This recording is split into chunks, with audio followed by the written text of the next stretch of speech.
اللهم صل وسلم وبارك على سيدنا محمد. مرحبا بكم الناس الكل في قناتكم خفيف وظريف.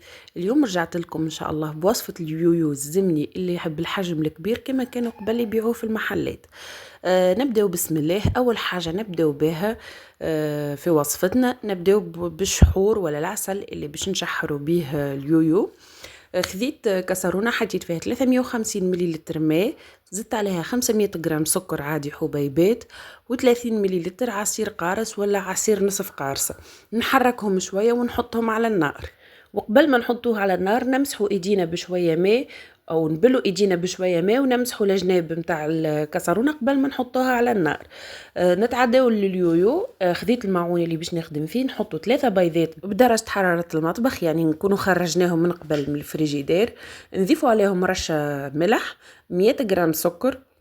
ان شاء الله كيف ما سبق وقلت لكم المقادير الكل نخليهم لكم بالتفصيل في صندوق الوصف نتاع اليويو ونتاع الشحور ان شاء الله.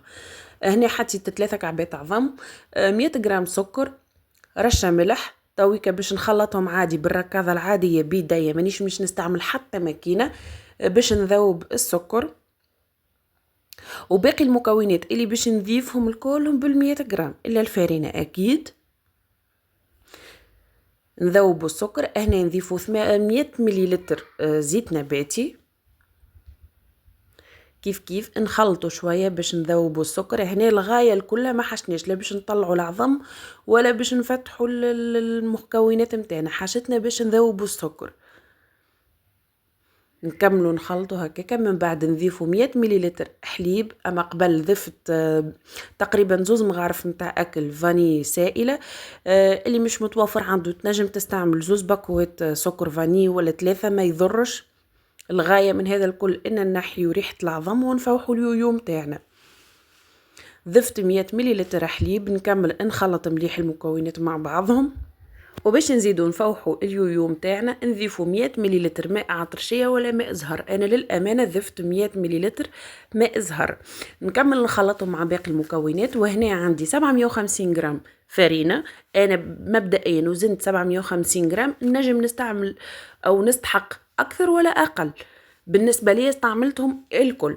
باش نضيف عليهم 15 غرام خميره حلويات ولا خميره جاتو. انا نبداو نضيفه بشويه ونخلطه.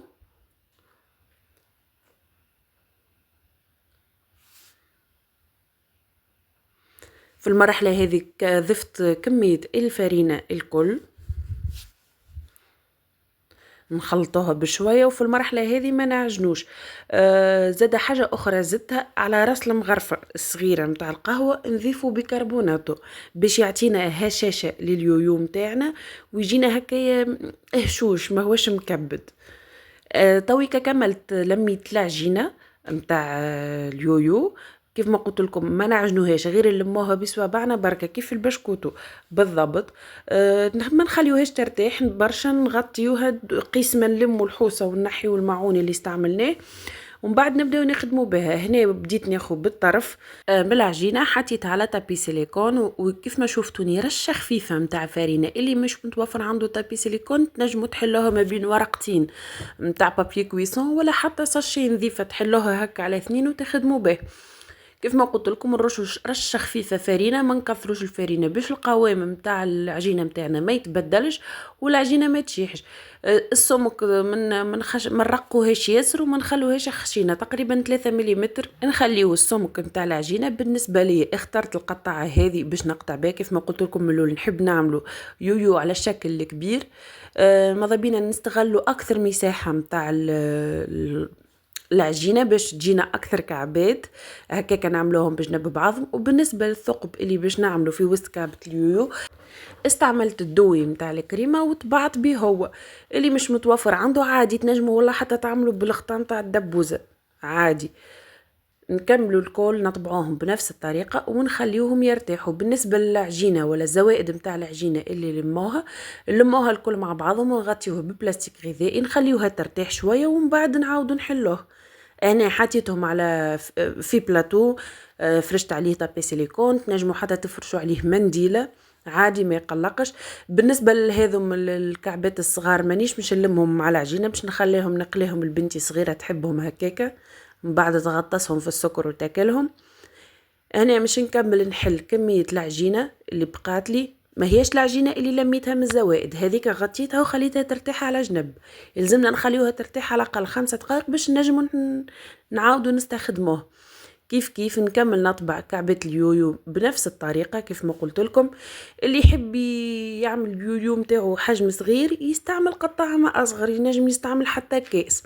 هذا الشحور متاعنا بعد ما حضر خليته يغلي مدة ربع ساعة، حسبت له ربع ساعة بعد درجة الغليان.